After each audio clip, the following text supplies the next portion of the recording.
আমি অপার হয়ে বসে আছি ওহে দয়াময়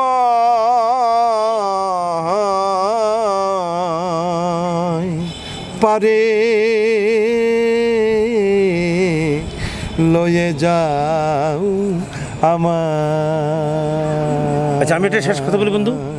এইভাবে যন্ত্রের সাথে আমি একটু বুঝতে পারি, অরিড হওয়ার কোনো কারণ নেই। বাংলা ভাষা যতদিন থাকবে, মাটির সুর, এই মাটি যতদিন থাকবে ততদিন আমার মা মাটির কথাই বলবে আমার সন্তানেরা। এবং যারা আমাদের যারা জুনিয়র, ওরা কিন্তু কত স্মার্ট, তারা কত শিক্ষিত। আমরা নাইলে বাবা এই পুরানো দিনে লইয়ে আসছিলাম, কিন্তু এখন তো তারা বিশ্বের সাথে আমার গানটাকে পাল্লা দিয়েছে, তাকে আমি সাপোর্ট করবো। ওই কিন্তু আপনাদের গানগুলি কিন্তু বেঁচে আছে, তাদের গান কিন্তু হারিয়ে যায়। তাদের গান কোনটা বলছিলাম, এই গানগুলো তাদেরই। আচ্ছা, ছোট একটা প্রসঙ্গ দিয়ে একটু শেষ করি আমরা, যে এখন এই ডিজিটাল যুগে অনেকেই দেখা যাচ্ছে যে যারা গানের চর্চাটা করছেন, তারা গানের এই মাধুর্যর চেয়ে একটা ভিউজের উপরে তারা গুরুত্ব বেশি দিচ্ছেন। এই বিষয়টিকে কিভাবে দেখেন এবং নতুন যারা আসতে চায় মাটির গানে, তাদের জন্য কি পরামর্শ? শুনেন, মাটির গান, মায়ের গান, এটা ভিউয়ার্সের উপর নির্ভর করে হবে না।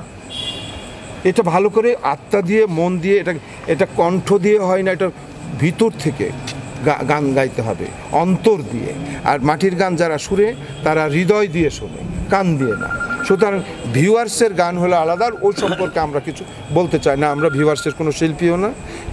এটা হলো আপনাদের যারা ভিউয়ার্সের মানে ইউটিউব চ্যানেল যারা করেন, তারা একটা ছোট্ট দেখেন, পৃথিবীর মধ্যে সবচেয়ে বেশি ভিউয়ার্স হয়ে যায় একটা বাজে কথা নিয়ে।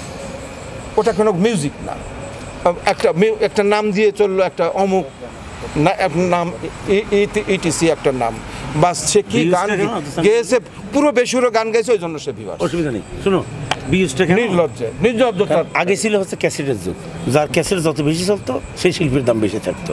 এখন যেহেতু ক্যাসেটের যুগটা নেই, মানে আসলে হচ্ছে ভিডিওটা, তো ভিডিওটার উপর যেহেতু তারা নির্ভর করছে, তো সুতরাং আমি যা ভাবে গাক, আমি একটা বিয়ে দিলে সমস্যাটা কি, ফলাটা আমার দেশেরই, কিছু করুক না, সমস্যা নেই, ও করুক। ওটা ভিউয়ার্স হচ্ছে, কিন্তু আমাদের মতো শিল্পীর না। আমার তো হয়নি এরকম, দেখা যাচ্ছে আমার জুনিয়র হোক, কোনো অসুবিধা নাই, এরকম থাকবেই। আমার দেশের ছেলেরা যত ভালো করবে, হ্যাঁ করুক, কিন্তু নেগেটিভে যাওয়ার দরকার নেই, যাবে না, অনেকে যাবে না। কিন্তু আপনাদের একটা ধারণা বুঝছি যে আমরা ফকির সাহেব, মণ্ডল, আমরা বিশাল, কিন্তু নেক্সট প্রজন্ম ওরা আমাদের সাথে আরো ডেঞ্জারাস, আরো আমাদের চেয়ে মেধাবী, হ্যাঁ, আমাদের চেয়ে অনেক মেধাবী। তাদেরকে আমরা স্বাগত জানাই, ওয়েলকাম সবসময়।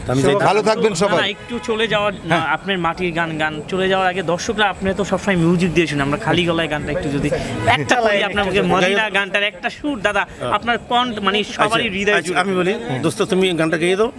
দর্শক ধন্যবাদ। আমি আর বন্ধু, আমরা দুই বন্ধু দীর্ঘদিন পরে একত্র হইলাম। আমার বন্ধু একটা গান গাক, আমি একটু আসতেছি। আসসালামু আলাইকুম। তুমি একটু দাঁড়াও, এইটা মদিনা গানটা এখন মানে অনেক টানের গান, যেটা ইচ্ছা। আচ্ছা, তুমি এটা লালন গিয়ে দাও। আমি অপার হয়ে বসে আছি ওহে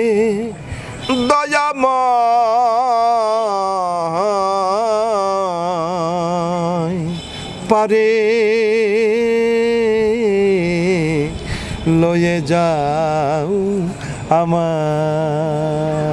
আচ্ছা, আমি এটা শেষ কথা বলি বন্ধু। এই আপনাদের মাধ্যমে সারা পৃথিবীতে যারা যারা দেখবেন, তবে বাংলা দেশের শিল্পীকে সাপোর্ট করেন, হোক যেভাবে হোক না কেন, আমার দেশের ছেলে তো সাপোর্ট করলে দেখবো অটোমেটিক ভালো হয়ে গেছে। বাংলার সাথে থাকেন, বাংলা গানের সাথে থাকবেন। আসসালামু আলাইকুম। বাংলাদেশের সাথে থাকবেন। জয় গুরু, জয় গুরু। ভালো থাকবেন সবাই।